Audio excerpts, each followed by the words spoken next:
Alô, queridos alunos da segunda série, mais uma aula então hoje aí de filosofia, onde nós vamos estar trabalhando as correções, né, das atividades que a gente realizou nesse mês de junho, né? Espero que vocês entendam, né? Dizer para vocês que estou com muita saudade de vocês, tá? E procurem ter responsabilidade, né, ao corrigir as atividades, porque quando a gente retornar, vocês sabem que a gente vai estar fazendo, né, atividades relacionadas a esse conteúdo, que é um conteúdo muito importante para a segunda série, inclusive conteúdos que caem lá no Enem, tá? Espero que vocês entendam e vamos lá. Essa atividade, então, ela faz parte do dia 8/6, né? Onde a gente está trabalhando, né, a ideia do que é o objetivo da teoria do conhecimento, né? Para que estudar a teoria do conhecimento, né? Dentro desse contexto, eu tinha passado um texto a vocês que trabalha sobre as principais características desse movimento. E existe uma atividade onde vocês deveriam estar respondendo esse questionário. A primeira questão: qual o objetivo da teoria do conhecimento? Entre os problemas principais da filosofia que a teoria do conhecimento trata, destaca a teoria do conhecimento, que tem por objetivo investigar as fontes do conhecimento. O que são essas fontes do conhecimento? No caso, as fontes filosóficas. Né? A gente está estudando a teoria do conhecimento baseada em em René Descartes e David Hume. Mas existem várias outras teorias que são abordadas, né? E as formas de juízos verdadeiros e as regras para a obtenção do conhecimento seguro. O que é isso? O conhecimento baseado na razão, não aquele conhecimento baseado apenas na crença, na tradição, mas aquilo que traz algo lógico, né, e racional, né, de explicação para todas as coisas. Ele se deve apenas à filosofia moderna, né, essa teoria do conhecimento, que é o momento que nós estamos estudando. Vocês estão estudando a teoria do conhecimento da Idade Moderna, né, René Descartes e David Hume. Claro que existiram outros pensadores, mas os dois foram os principais. Do ponto de vista filosófico, podemos dizer que para que exista o conhecimento, existem três fatores fundamentais. Citar e explicar cada um deles. Esses fatores fundamentais é a existência de um sujeito conhecedor, ou seja, o eu, a consciência, um objeto a ser conhecido, a realidade, né, que o cerca, ou seja, o mundo, e a relação entre dois elementos do processo de conhecimento. Só é possível conhecer quando há uma apreensão do objeto pelo sujeito, que quer dizer, quando o sujeito é capaz de representar mentalmente o objeto do conhecimento. Ou seja, né, a gente só tem a capacidade de conhecer realmente aquilo quando a gente tem, né, uma abordagem sobre o assunto, quando a gente já tem uma experiência sobre esse assunto. Né? Para isso, então, né, existe, né, essa teoria do conhecimento, que aborda, né, bem complexo a ideia de teoria do conhecimento. A questão da essência do conhecimento é o objeto que determina o sujeito ou o contrário. A essência do conhecimento é a priori, é a primeira ideia, né? Ela é o objeto que determina ou é o sujeito ou é o contrário? Essa é a pergunta. Na verdade, o correto seria pelo sujeito. O fenômeno do conhecimento toca na esfera psicológica. O conhecimento é uma correlação sujeito-objeto mediado pelo pensamento. Ou seja, eu tenho, né, a ideia principal a priori e preciso ter conhecimento, né, de sujeito e objeto. Não adianta nada só ter a minha ideia se eu não conheço, né, a priori sobre esse mesmo objeto. Pelo objeto toca no âmbito das ciências e da ontologia, e a relação entre o sujeito e o objeto diz respeito à teoria do conhecimento. Então, esse movimento é um movimento da teoria do conhecimento, o sujeito e o objeto. A questão das espécies, ou seja, das formas do conhecimento, há uma outra forma de conhecimento intuitivo, além, né, da racional, além do conhecimento racional. Qual é esse conhecimento? É o empírico, né? O conhecimento empírico é aquele que a gente já viu, que é do David Hume, que fala sobre os sentidos, que é um pouco mais complexo em relação às ideias de René Descartes. Tá? Ele aborda, né, os quatro sentidos, né? Os 5 sentidos: o olfato, o paladar, a visão, a audição e o tato, né? A teoria do conhecimento relaciona-se com que áreas do saber? Quais os dois tipos de conhecimento estudados nesse capítulo? Nós estudamos os tipos empírico, né, e o conhecimento racional, que foi os dois principais nossos. Né? No caso aqui é o conhecimento empírico e o conhecimento filosófico, né, que nós conhecemos, mas existem vários outros. Ó. Quais os tipos de conhecimento aborda, né, essa filosofia moderna? Conhecimento empírico, conhecimento científico, conhecimento filosófico, teológico, que para quem não sabe, teológico tem a ver com a religião, a psicologia, a ontologia. A ontologia tem a ver com o comportamento humano, a lógica e a verdade. Aqui já é o gabarito do dia 17/6, né, onde a gente vai também estar respondendo, né, umas questões, mas fazendo um paralelo entre as ideias do racionalismo e do empirismo. Né?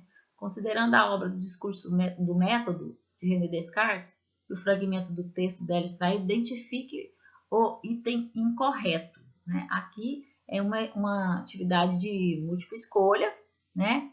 Que vocês vão fazer, que iam fazer primeiramente e depois fazer um paralelo entre as ideias racionais e as ideias empiristas. Aqui, né, eu coloquei para vocês a resposta correta, né? Mas a gente teria que analisar todos os conceitos aí sobre René Descartes, para entender um pouquinho mais, né, sobre a ideia dele. Aqui está pedindo para vocês colocarem, né, a questão que está incorreta.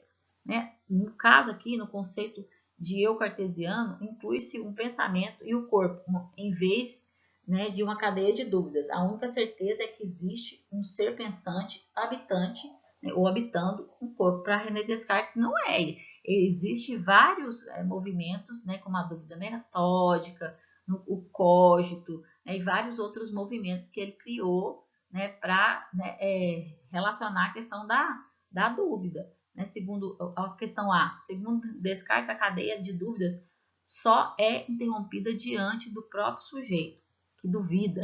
Se duvida, pensa, e se pensa, existe. A dúvida metódica, conforme a formulação de Descartes, assegura ao sujeito liberdade para analisar suas ideias. Isso não é verdade? Né? Se você não duvidar, como você vai, né, aprender? Né? Descartes não é um cético, porque o período de dúvida é temporário. Existe uma verdade que não pode ser contestada, a existência do eu enquanto ser pensante, cogito ergo sum. Questão E. De acordo com o princípio da dúvida metódica, no próprio ato de questionar, evidencia-se a existência. Ou seja, a questão A, a questão B, a questão D e E, elas estão completamente corretas.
Três. Assinale a opção que não representa características do empirismo.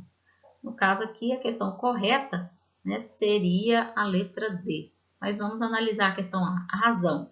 A verdade e as ideias racionais são adquiridas por nós através da experiência. Né?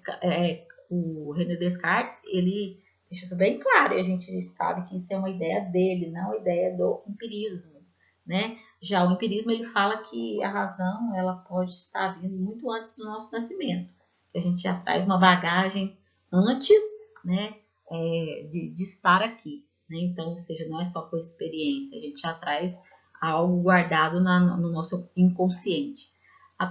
Antes da experiência, dizem eles, nossa razão é como uma folha em branco, onde nada foi escrito, uma tábula rasa, onde nada foi gravado. Isso é uma ideia, então, que não faz parte, né, do empirismo. Como eu já falei, para o empirismo nós não nascemos com essa folha em branco. Nós já trazemos, sim, experiências. Inclusive, tem até estudos que falam que nós trazemos experiências intrauterinas. Antes de chegar nessa vida, nós já trazemos experiências, né, da barriga da nossa mãe. Perspectiva filosófica contrária ao inatismo.